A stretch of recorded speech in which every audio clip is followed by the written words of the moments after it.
Eu devo confessar que eu não estou numa posição assim, muito confortável para mim, que é muito difícil falar em público, mas eu estou certa de que hoje não vou ser eu que vou falar, e sim o Espírito de Deus, então estou segura nisso.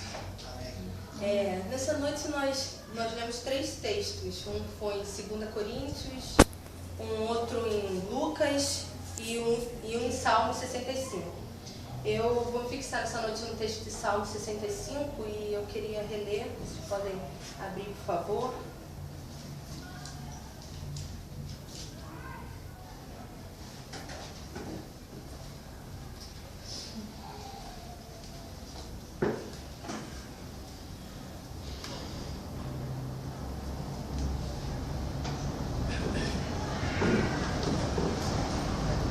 Salmo 65. O louvor te aguarda em Sião, ó Deus. Os votos que te fizemos serão cumpridos. Ó tu que ouves a oração, a ti virão todos os homens. Quando os nossos pecados pesavam sobre nós, tu mesmo fizeste propiciação por nossas transgressões. Como são felizes aqueles que escolhes e trazes a ti, para viverem nos teus átrios. Transbordamos de bênçãos da tua casa, do teu santo templo. Tu nos respondes com temíveis feitos de justiça, ó Deus, nosso Salvador, esperança de todos os confins da terra e dos mais distantes mares. Tu que firmaste dos montes pela tua força, pelo teu grande poder. Tu que acalmas o bramido dos mares, o bramido das suas ondas e o tumulto das nações. Tremem os habitantes das terras distantes diante das tuas maravilhas. Do nascente ao poente, despertas canções de alegria. Cuidas da terra e as regas, e a regas. Fartamente a enriqueces. Os riachos de Deus transbordam para que nunca falte o trigo, pois assim ordenaste. Encharcas os teus sulcos e aplanas os seus torrões. Tu a amoleces com chuvas e abençoas suas colheitas. Coroas o ano com a tua bondade, e por onde passas emana fartura. Fartura vertem as pastagens do deserto e as colinas se vestem de alegria. Os campos se revestem de rebanhos e os vales se cobrem de trigo. Eles exultam e cantam de alegria.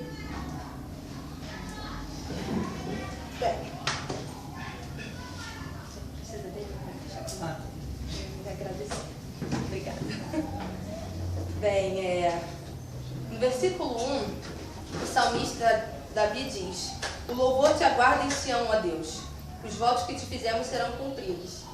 E, em primeiro lugar, eu queria explicar os significados atribuídos à palavra Sião. A palavra Sião significa fortificação. E na Bíblia, esse termo é usado para se referir à cidade de Davi e à cidade de Deus. No decorrer da Bíblia, vamos ver que Sião deixa de se referir a uma cidade fixa e ela assume um contexto espiritual. Sião originalmente era o nome de uma fortaleza jebusita que ficava lá na cidade de Jerusalém. Com o tempo, Sião passou a significar não só a fortaleza, mas o lugar que ela se encontrava. Depois que Davi capturou a fortaleza de Sião, Sião passou a designar a cidade de Davi.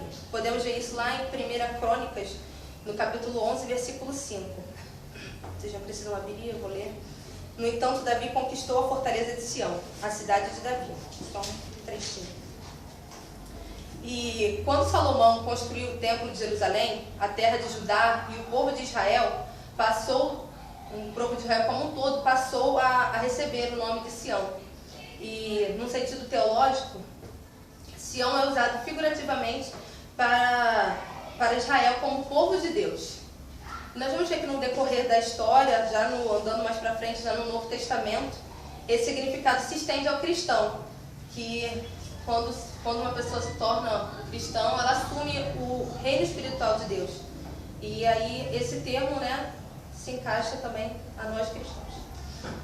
E quando lemos louvor te aguarda em Sião, ó Deus, nós entendemos que, como cristãos, quando comprados pelo sangue de Cristo, nós devemos louvá-lo.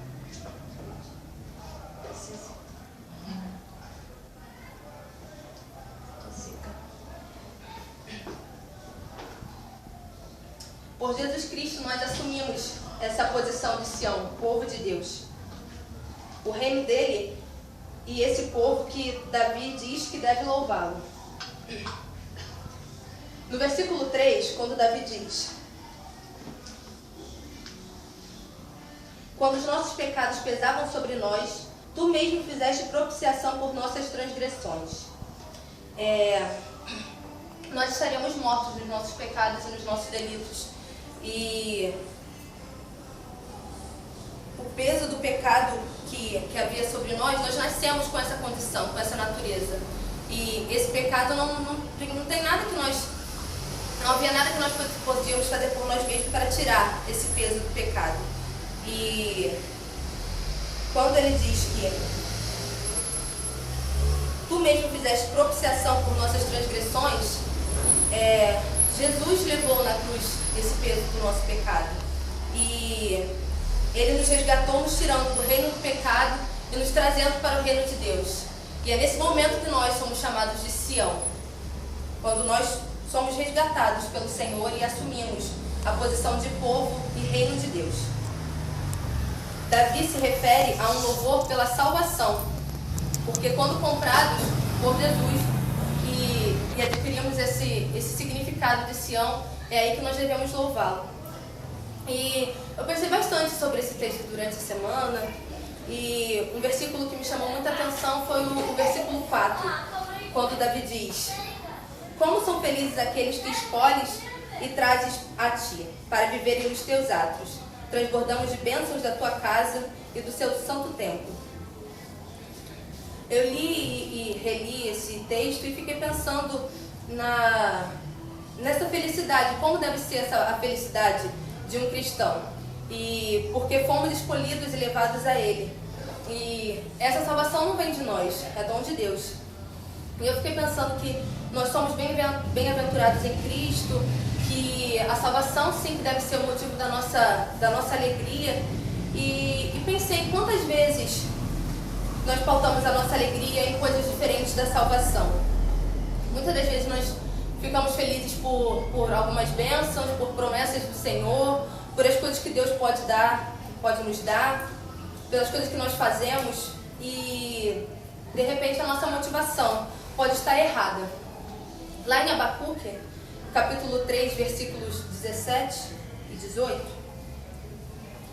diz assim: porque ainda que a figueira não floresça, nem haja fruto na vide, ainda que decepcione o produto da oliveira e os campos não produzam mantimento, ainda que as ovelhas da malhada sejam arrebatadas e nos currais não haja gado, todavia eu me alegrarei no Senhor, exultarei no Deus da minha salvação. Eu fiquei pensando que para Abacuque o motivo da alegria dele não estava nas circunstâncias que estavam à volta dele. Ele não estava preocupado se a figueira ia florescer, se ele ia ter o que comer amanhã, se tudo na vida dele estava indo bem ou não. Ele se alegrava plenamente pela salvação que ele tinha adquirido em Deus. E C.S. Lewis diz que talvez essa fosse uma das maiores características do verdadeiro cristão, aquele que tem a sua verdadeira alegria pautada na salvação, não nas coisas que o mundo pode oferecer. Não importa se nós fomos acometidos por alguma doença, se tivemos alguma decepção, se alguma coisa está acontecendo de ruim, ou se nós estamos tendo o tempo de maior bonança na nossa vida. E aquilo que Abacuque nos ensina também com esse texto é a nos gloriarmos e a nos alegrarmos na salvação que temos em Cristo. As circunstâncias não devem medir a nossa alegria, nossa quantidade de felicidade, porque a nossa alegria como cristão, a nossa bem-aventurança é fixa. Não no que fazemos ou no que as outras pessoas podem fazer por nós, mas quando cristãos nós sabemos que a nossa alegria, a nossa bem-aventurança está fixada na obra perfeita de Jesus Cristo. E quando nós olhamos para a cruz, nós sabemos que não tem nada nesse mundo, nenhuma felicidade que o mundo possa dar, nenhuma tristeza, ou nada, não, até mesmo as coisas que o Senhor pode fazer por nós. A nossa alegria está na salvação. Você como eu, acho que todo mundo tem o desejo de ser feliz, sabe? Não só nós como cristãos, ou ou não cristãos, o mundo tem esse desejo de felicidade, de alegria. E a pergunta que eu quero fazer nessa noite é: onde está baseada a sua alegria? Se o mundo diz bem-aventurados aquele que tem um bom emprego, bem-aventurado aquele que tem uma família estabilizada, bem-aventurado aquele que tem um carro do ano, ou que tem uma boa formação acadêmica, sucesso profissional, a Bíblia diz: bem-aventurado aqueles que reconhecem a sua necessidade absoluta de Deus e vivem na dependência constante dele. Se você está satisfeito com as coisas do mundo, com as coisas que o mundo pode te oferecer, sonhos, projetos, afazeres, eu queria lhe dizer nessa noite que você precisa estar satisfeito com Cristo. Que a nossa satisfação nesse mundo só será completa se nós colocarmos ela na cruz de Cristo, na obra da salvação, da redenção. Se o mundo nos diz bem-aventurados aqueles que têm um bom relacionamento, aqueles que são bem engajados profissionalmente, a Bíblia diz: bem-aventurados aqueles que reconhecem a natureza temporal desse mundo. O bispo mesmo hoje de manhã na EBD disse que na música da Daniela Araújo, ela diz, na Dimensão da Luz, que a morte torna tudo vão. E realmente, se nós pensarmos em todos os nossos afazeres, tudo aquilo que a gente passa a semana toda tão preocupado em tantas coisas que a gente tem que fazer, tão preocupado em trabalhar, em ser visto, e deixamos tão para o segundo plano, sabe? Nos gloriarmos na salvação, e talvez o mundo não está vendo a alegria na salvação em nós. E eu queria te dizer hoje que felizes são aqueles que reconhecem que não pertencem a esse mundo, que reconhecem que não se encaixa nos padrões de felicidade, nos padrões de alegria que o mundo tem para nos oferecer mesmo. E quando nos gloriamos na cruz, nós sabemos que é a felicidade absoluta, que é a felicidade verdadeira, que ela não é imutável quando nós colocamos a nossa alegria, a nossa felicidade naquilo que o Senhor fez por nós. E outro versículo que eu pensei a respeito da alegria da salvação está também em Salmos, no capítulo 51, versículo 12. Vou ler só um pedacinho. Onde Davi, aquele homem que foi reconhecido como homem segundo o coração de Deus, ele diz: torna a dar-me a alegria da tua salvação. Esse texto foi, Davi escreveu o Salmo 51, no momento em que o profeta Natan foi falar com ele, e ele queria se arrepender diante do Senhor pelo pecado que ele cometeu de adultério com Batseba. E esse homem que foi reconhecido como o homem segundo o coração de Deus, ele por um momento disse: torna a dar-me a alegria da tua salvação. Eu fiquei pensando nos motivos que ele tinha perdido a alegria da salvação. E ele estava num momento culpado pelo pecado dele, se arrependendo diante do Senhor, e com certeza esse pecado feriu ele. E eu fiquei pensando em quantos de nós às vezes pecamos e ficamos frustrados em: poxa, eu pequei de novo, caí de novo, cometi aquele erro de novo. São tantos meus pecados e eu acho que talvez eu não mereça isso. Não mereça ter a alegria da salvação. E nessa noite eu também gostaria de dizer que se você estiver esperando a alegria da salvação quando você não estiver cometendo pecado, quando você for aquela pessoa íntegra diante de Deus, totalmente íntegra, isso não vai acontecer porque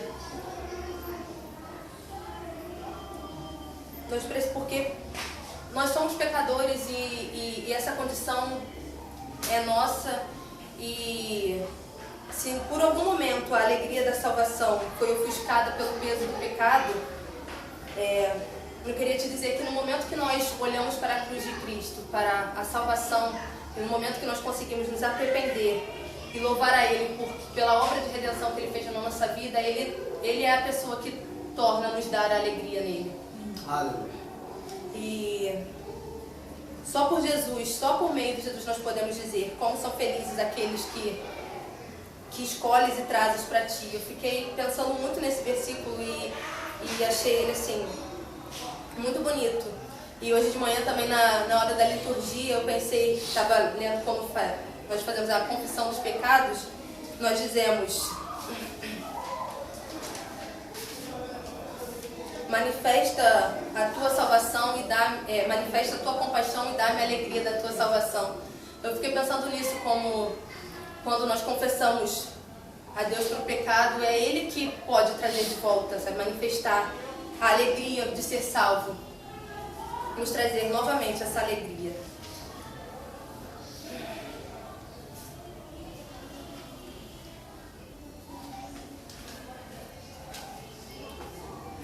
No versículo 4, Davi continua dizendo: transbordamos de bênçãos na tua casa e do teu santo templo. Na versão da Revista Corrigida, diz: nós seremos satisfeitos da tua bondade. E Cristo realmente deve ser suficiente. Nós temos que ficar satisfeitos, sabe, com a bondade de Deus. E no decorrer do texto, Davi continua dizendo, a partir do versículo 5: tu nos respondes com temíveis feitos de justiça, ó Deus, nosso Senhor, esperança de todos os confins da terra e dos mais distantes mares. Tu que firmaste os montes pela tua força, pelo teu grande poder. Tu que acalmas o bramido dos mares, o bramido das tuas ondas e o tumulto das nações. Tremem os habitantes das terras distantes diante das tuas maravilhas. Do nascente ao poente despertas canções de alegria. Cuidas da terra e a regas fartamente e enriqueces. Os riachos de Deus transbordam para que nunca falte o trigo, pois assim ordenaste. Encharca dos teus sulcos e aplanas os seus torrões. Tu a amoleces com chuvas e abençoas as suas colheitas. Coroa o ano com a tua bondade e por onde passas emana fartura. Fartura vertem as pastagens do deserto e as colinas se vestem de alegria. Os campos se revestem de rebanhos e os vales se cobrem de trigo. Eles exultam e cantam de alegria. Davi diz que isso é a resposta de Deus, sabe? E eu fiquei pensando nisso como uma coisa que nós devemos buscar, sabe? As bênçãos e as coisas que o Senhor tem feito. Até porque quando nós somos infiéis, Ele faz o sol nascer. Ou quando nós somos para cristãos e para não cristãos, Ele continua com a bondade dele sobre nós. Mas quando o dia não for bem, quando as circunstâncias não forem boas, eu queria te dizer que ainda assim a nossa alegria precisa ser fixada na salvação. Amém. E certamente a bondade do Senhor nos acompanhará. E só assim, quando nós temos a felicidade baseada em Cristo, nós podemos dizer como Abacuque: ainda que a figueira não floresça, ainda que não haja fruto na vide, ainda que decepcione o produto da oliveira e os campos não produzam mantimento, ainda que as ovelhas da malhada sejam arrebatadas e nos currais não haja mais gado. Todavia, eu me alegrarei no Senhor e exultarei no Deus da minha salvação. E foi curto, mas foi isso que Deus falou comigo essa semana e eu fiquei muito nervosa e por um momento achei que não fosse ser capaz, que não ia conseguir te transmitir, mas na verdade ele falou isso assim a semana toda comigo e eu precisei ouvir o Henri falando que ele já tinha falado comigo para eu poder tomar coragem. Até assisti umas pregações sobre coragem. Eu falei com a Raquel que eu queria entrar no quarto ali do lado, pegar o microfone e pregar do quarto, para vocês ficassem ouvindo aqui de fora para não precisar encarar. Mas eu sabia que eu precisava de tomar coragem e pregar aquilo que Deus queria falar através de mim, e é isso. Amém. Glória a Deus.